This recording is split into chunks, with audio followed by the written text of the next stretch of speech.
Bonjour à tous et bienvenue dans Smartlex. Smartlex, c'est l'émission qui donne la parole à tous les professionnels du droit. Ils viennent nous parler de leur métier et de la façon dont ils accompagnent les entreprises. On va commencer par parler de patrimoine privé. Entre 10 et 15 millions d'euros de capital minimum en général, c'est le ticket d'entrée pour faire appel à un family office. Bonjour Mathieu Panhard. Bonjour Florence.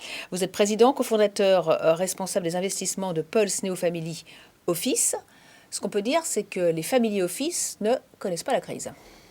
Oui, en effet, pas du tout. L'année 2020, notamment, a été une très bonne année pour les family office pour une raison assez simple, c'est que avec la crise du Covid qu'on a connue, les entrepreneurs et les chefs d'entreprise se sont aperçus que leur patrimoine était en train de s'éroder et qu'il n'était pas forcément très bien accompagné. Donc, certains clients avaient des portefeuilles actions qui étaient fin mars 2020 à moins 40%, et ils se sont aperçus que le monde allait très très vite aujourd'hui et qu'en fait ils avaient du coup besoin d'être accompagnés par des professionnels de l'investissement et aussi du droit.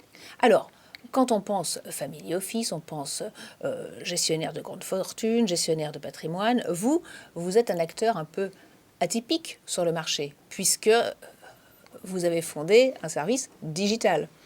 Voilà, quand on entend digital, c'est surtout sur la partie, ce qui est très important dans le family office, c'est la consolidation des patrimoines, c'est que le client ait un accès à tout son patrimoine consolidé. Voilà. Aujourd'hui, c'est vrai que la digitalisation permet des remontées automatiques d'informations de la part des banques.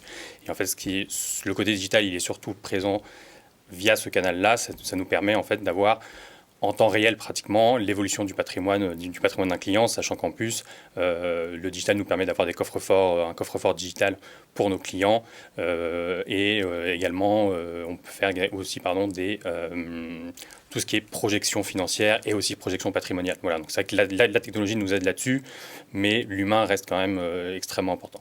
Vous qui êtes responsable des investissements chez Pulse Neo Family Office, que vous avez fondé, un family office donc va plus loin qu'un gestionnaire de patrimoine ou un gestionnaire de grande fortune ? En fait, nous avons la vision globale du patrimoine.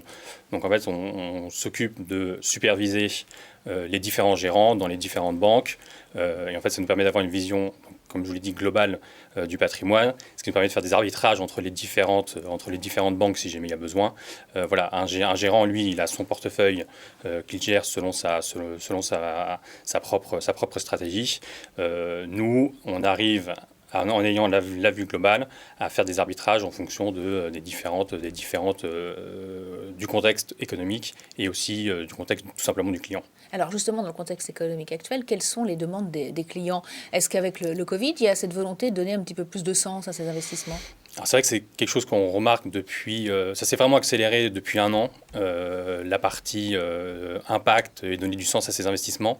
C'est vrai qu'elle vient majoritairement de la deuxième génération, donc c'est plutôt les enfants de nos clients qui ont une vraie volonté de donner un sens à leurs investissements. Et c'est vrai que les banques aujourd'hui ont fait faut le reconnaître, quand même un très gros travail là-dessus.